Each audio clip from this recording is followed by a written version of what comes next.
Welcome everyone. My name is Charles Bryan, and today I'll be presenting my reverse engineering analysis of Discord. So I chose Discord mainly of these three main reasons.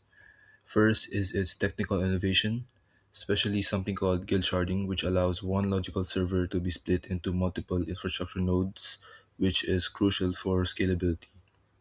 Second, Discord has a proven architecture, achieving around 99% uptime while supporting millions of users, which are far more when it originally launched in 2015. And third, it has a well documented engineering with blogs and conference talks, which makes it easier to reverse engineer compared to other closed systems. Now let's look at the domain model, specifically the UML class design. So Discord follows a guild-centric design, meaning everything revolves around a guild, or what we commonly call a server. Inside the guild, you have channels, messages, roles, and users. And this structure is important because it allows its horizontal partitioning, meaning the system can scale by distributing guilds across different servers. And another key concept is Snowflake IDs. These are distributed identifiers inspired by Twitter's design, and they remove the need for a central database to generate IDs, which improves performance and scalability. And there's also the member bridge pattern, where a member acts as a link between a user and a guild. This allows storing guild specific data like nicknames, roles, and permissions. Finally, there's a separation of concerns. For example, voice functionality is handled separately from chat using different technologies like Rust for media and Elixir for messaging. Now, moving on, we will look at the message flow, which shows how messages move through the system. And Discord uses a model concurrency where each guild operates as its own independent process. This means if one guild crashes, it doesn't affect others, making the system highly fault tolerant. And another important concept is parallel fan out. When a message is sent, it is distributed simultaneously to all online users using lightweight processes. There is also hot path optimization, and this means delivery happens in real time through a fast pipeline while database storage happens later. This ensures that messages are delivered almost instantly. And finally, Discord uses an ETS registry, which is an in memory key value store, which allows fast lookups when distributing message to users. Now let's move on to the data flow diagram. So Discord follows a three-tier architecture: the gateway layer, which handles incoming requests and validation. Next is the core services layer, which processes business logic, and the data layer, which stores information.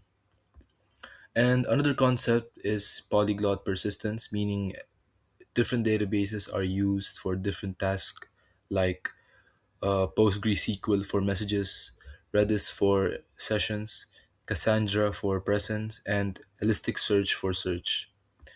And this improves performance because each database is optimized for a specific use case. And as we can see, we also have hot versus cold paths, and the difference is hot paths handle real time actions like message delivery, while cold paths handle background tasks like saving data. And lastly, rate limiting is applied at the gateway using a token bucket algorithm to prevent abuse and overload. Now we'll be looking at the component architecture. So as we can see, Discord uses multiple technologies. First is Elixir with the Beam virtual system, which runs over 20 services, and it can handle millions of lightweight processes and supports real-time messaging at a scale. Second is Rust, which is used for voice and video infrastructure. It provides high performance and memory safety, supporting millions of simultaneous users. Third is Go, which is used for APIs and services like bots and CDNs because it's simple and efficient for stateless operations. Finally, Discord uses Kubernetes autoscaling, where the system automatically adds more nodes when usage reaches around 80% capacity. Okay, now let's talk about the sharding logic, also known as the flowchart. So, for smaller guilds with a fewer than 2,500 members, they are assigned to a single shard. For larger guilds, Discord uses guild sharding, which splits one guild across multiple shards. And this is a key innovation that allows very large communities to function smoothly. And each guild runs as its own Elixir process, which ensures independence. And in terms of fault tolerance, if one process fails, another takes over without affecting users significantly. And there are several important decisions behind my Discord design.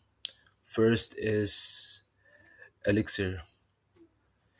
I chose Elixir because its model, it's an actor model, and process isolations are perfect for handling real-time messaging and concurrency. Second is the guild centric, because it naturally supports horizontal scaling without needing complex coordination. Third is we have the asynchronous persistence.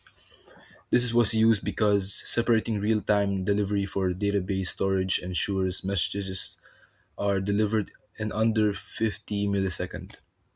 And finally, the polyglot architecture. Because different technologies are better suited for different tasks, or Elixir for concurrency, Rust for performance, and Go for simplicity.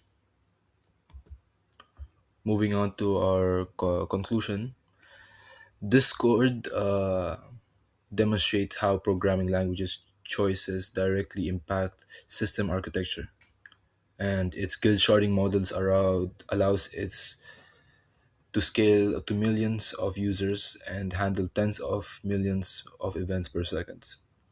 And over time, its architecture evolved from a single node system in 2015 to sharding 2017 to guild sharding in 2020, and currently a massive scale beginning from 2024 till now 2027. The key takeaway is that real-time systems must separate fast operations from storage operations and use efficient concurrency models to achieve high performance.